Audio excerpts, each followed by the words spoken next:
Solution of the test on chapter 2, okay? So about complex number. First of all, for square root negative 49, okay, the typical step is 49 and then times negative 1, and which is equal to root 49 times root negative 1. Okay, we know root negative 1 is I, and don't forget square root 49 is equal to 7. So we finish the first one, and for second one is similar concept. Okay, that means 8 times negative 1 root, that means root 8i, and remember, please simplify square root 8, okay, which should be equal to 2 times 4, and therefore this is 2 root 2. Okay, so it's 2 root 2i. And the third one is negative 100, square root negative 100, so that means negative square root 100 times negative 1. So it should be negative 100i, and remember square root 100 is equal to root 10 square, that means it's 10, so it's negative 10i. And for part D, it's a little bit tricky. It should be square root 4 pi and then multiply by negative 1, so it's root 4 pi times I, and for square root 4 pi, that means root 4 times root pi, and that means 2 root pi. So therefore the answer should be 2 root pi I. So for question number 2, okay, so multiply together, that means 14i to the power 5, and do you still remember I to the power 5? It should be equal to I to the power 1, right? So it should be 14i. And 204i to the 244, that means you can use the long division, okay, divided by 4, okay, then remainder will be 240, so the remainder is 2, that means which is equal to I squared, therefore the answer should be negative 1. Okay, for question number 3, okay, it should be 3 minus 5i, and then you remove the bracket and you will get it is negative 5 minus 12i. And so you group into two items, one is the real parts and the other one is imaginary parts, that means 3 minus 5 and then minus 5i minus 12i, and the solution should be negative 2 minus 17i.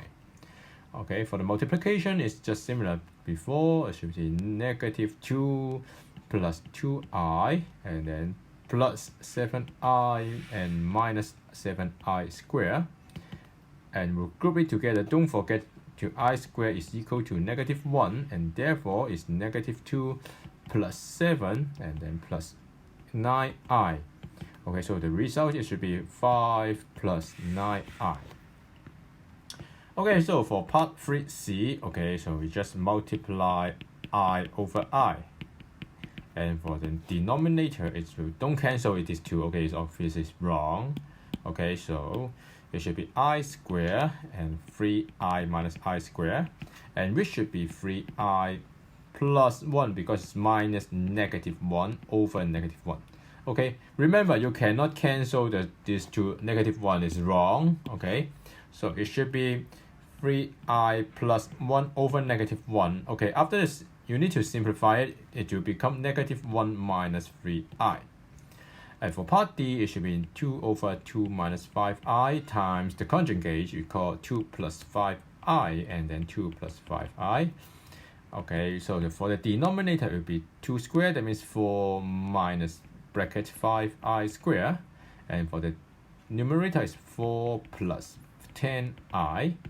Okay, so it should be for 4 plus 25 and 4 plus 10i. Okay, so the solution will be 4 plus 10i over 29. Remember, you need to separate into real part and imaginary part. So the answer, you will get the final mark, will be 4 over 29 plus 10 over 29i.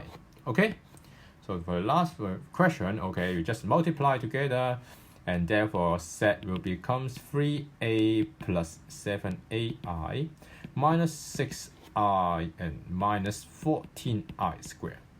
So the result should be, okay, you separate into real parts and imaginary part. Okay, so the first one is 3a, okay, and minus 14i squared will become positive 14, and then plus, okay, group take out the common factor I, that means 7a minus 6i. Okay, so we finished the first one. So for the second one, okay, so if z is a purely imaginary number, okay, so in this question it is better for you to write down two sentences, because z is an pure imaginary number. Okay, so real part of z will be equal to 0. Okay, you will get 1 mark if you write down these two statements.